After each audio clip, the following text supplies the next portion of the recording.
Matric আৰু HS পাছ কৰাৰ পাছত তোমালোকে কি স্কলাৰশ্বিপ আবেদন কৰিব পাৰিবা সেই সম্পূৰ্ণ বিষয়লৈ আজিৰ এই ভিডিঅ'টো প্ৰস্তুত কৰা হৈ আছে।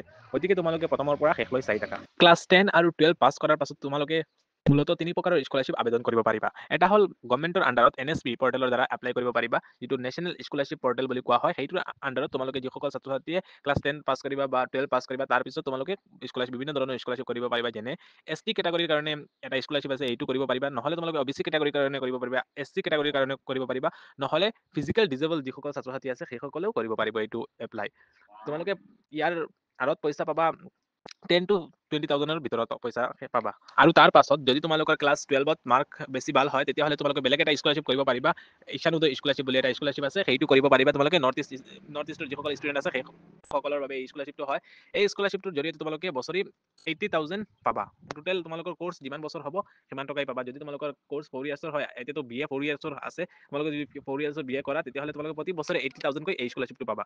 দ্বিতীয়তে হ'ল তোমালোকে MLA স্কলাৰশ্বিপ কৰিব পাৰিবা। MLA ৰ ওচৰত এখন আবেদন দি তোমালোকে MLA স্কলাৰশ্বিপটো কৰিব পাৰিবা, যাৰ জৰিয়তে তোমালোকে প্ৰায় 40 to 50,000 তোমালোকে পাবা।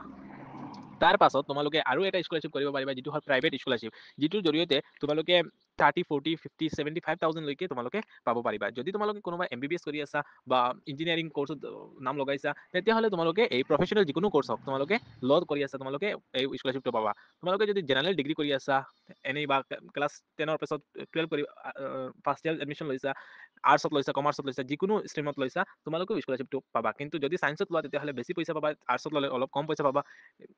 এনেকুৱা তোমালোকে সকলোৱে প্ৰাইভেট স্কলাৰশ্বিপো কৰিব পাৰিবা। ক্লাছ 10 পাছ কৰিলেও স্কলাৰশ্বিপ পাবা, ক্লাছ 12 পাছ কৰিলেও তোমালোকে প্ৰাইভেট স্কলাৰশ্বিপ পাবা। প্ৰাইভেট স্কলাৰশ্বিপ যেনে তোমালোকে HDFC বেংকৰ আছে, SBI আছে, ৰতন টাটাৰ স্কলাৰশ্বিপ আছে, বিভিন্ন ধৰণৰ তোমালোকে স্কলাৰশ্বিপ পাব পাৰিবা যদি এপ্লাই কৰা। আৰু এই NSPৰ আণ্ডাৰত কি স্কলাৰশ্বিপ আছে এইবিলাকৰ যদি ডিটেইল ভিডিঅ' লাগে তেতিয়াহ'লে কমেণ্ট বক্সত জনাবা, মই নিশ্চয় প্ৰস্তুত কৰি দিম।